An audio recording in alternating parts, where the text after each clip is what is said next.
Okay, thank you. Ladies and gentlemen, it's my pleasure to speak to you today. It's very exciting to see such a crowd, community interested in the remittance work. Let me start with some background on the G20 work. In July 2009, at L'Aquila summit, the G8 at the time made a pledge to achieve the particular objective of a reduction in the remittance costs from, at the time, 10% to 5%.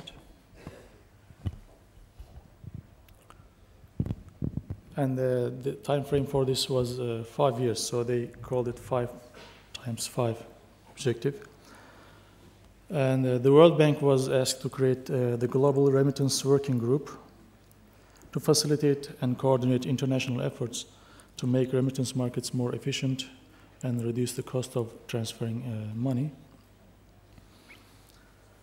And the Global Remittance Working Group was created in February 2009 as a platform to provide guidance and policy options to the community. And the World Bank began to survey and publish the prices of remittances worldwide through the Remittance Prices Worldwide database.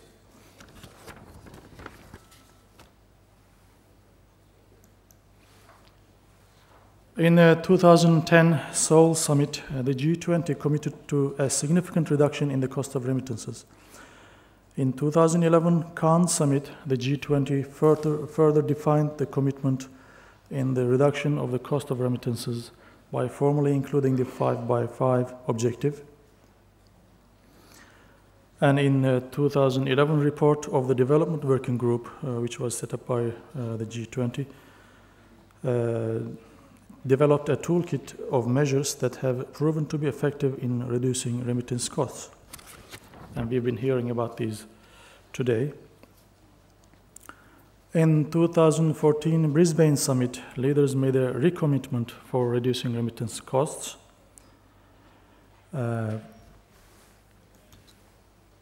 Financial Inclusion Action Plan, which provides a framework for the works to be undertaken over the next 5 years, was updated.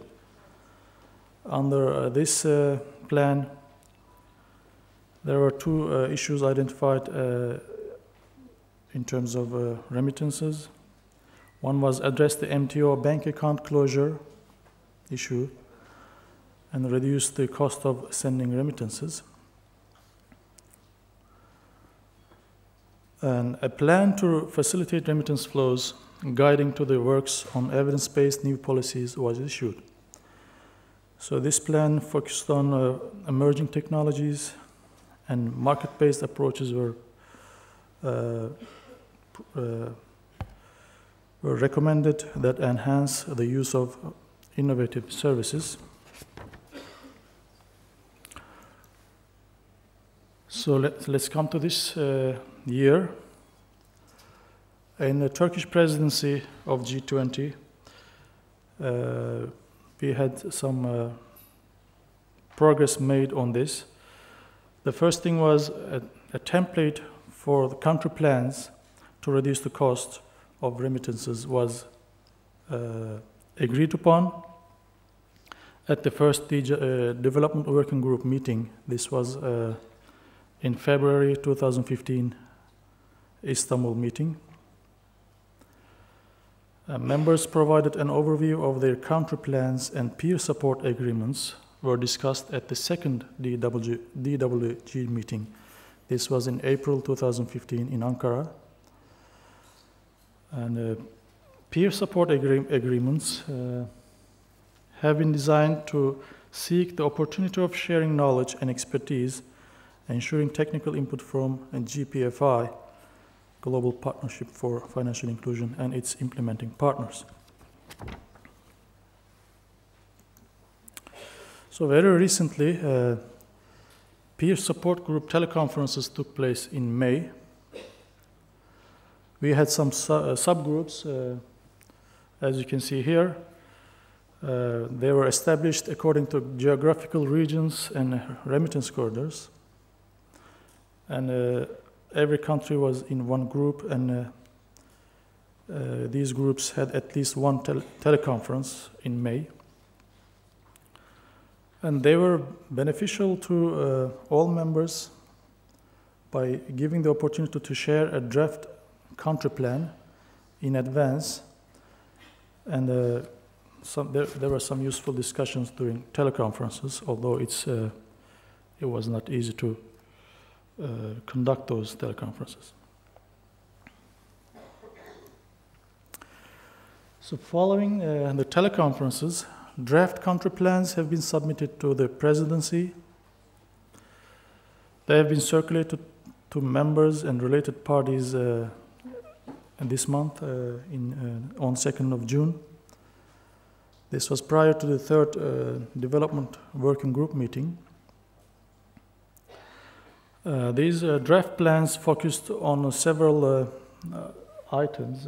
We can say there were three basic headings here. One was increasing competition. Here we see some countries adopting new regulations to increase competition or about to adopt. And this hopefully will increase new entries to the market and increase competition. Some countries have focused on enhancing transparency.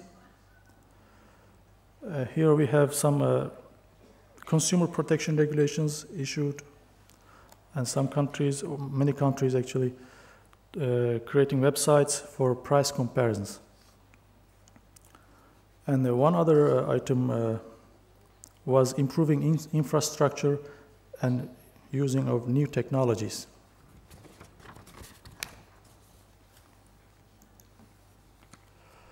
So let me also talk about Turkey's country plan. It's still in a draft stage at this time. We focused on three components. One is increasing transparency. We will create a website to show the fees charged by every organization, money transfer organization. At this time, we have some information on this, but this only focuses on banks right now. We will expand the coverage of this site and make it more visible so that it's useful to money sending parties. Our second component is increasing competitiveness. Turkey enacted a new law in 2013 to increase competition in this area. So basically we will allow non-bank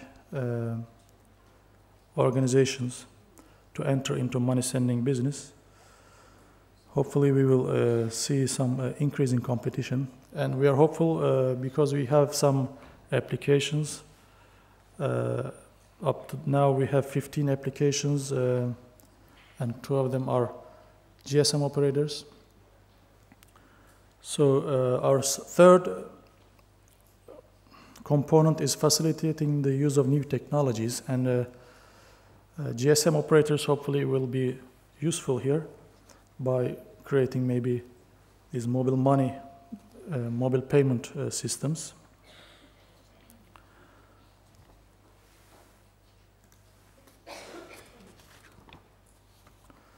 Then also talk about the de-risking issue. Banks' de-risking activities, including in relation to money transfer operators that provide international remittance services, have been reported.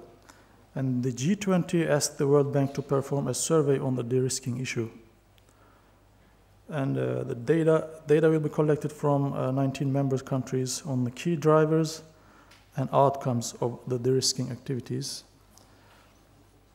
And the survey is hopefully be completed about this month, and we hope to see some useful analysis after this.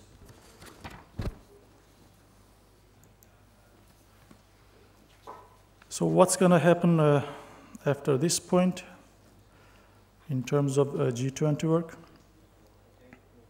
The country plans are expected to be finalized in advance of the 4th Development Working Group meeting and submitted to the Presidency by September the 3rd. And the 4th Development Working Group meeting will take place on September 14th to 16th.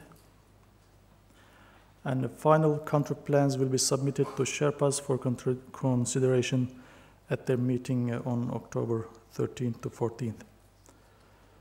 So in the meantime, up to this September meetings, there is still some discussions about what to do with the draft country plans. And hopefully we will probably have some more teleconferences among the countries.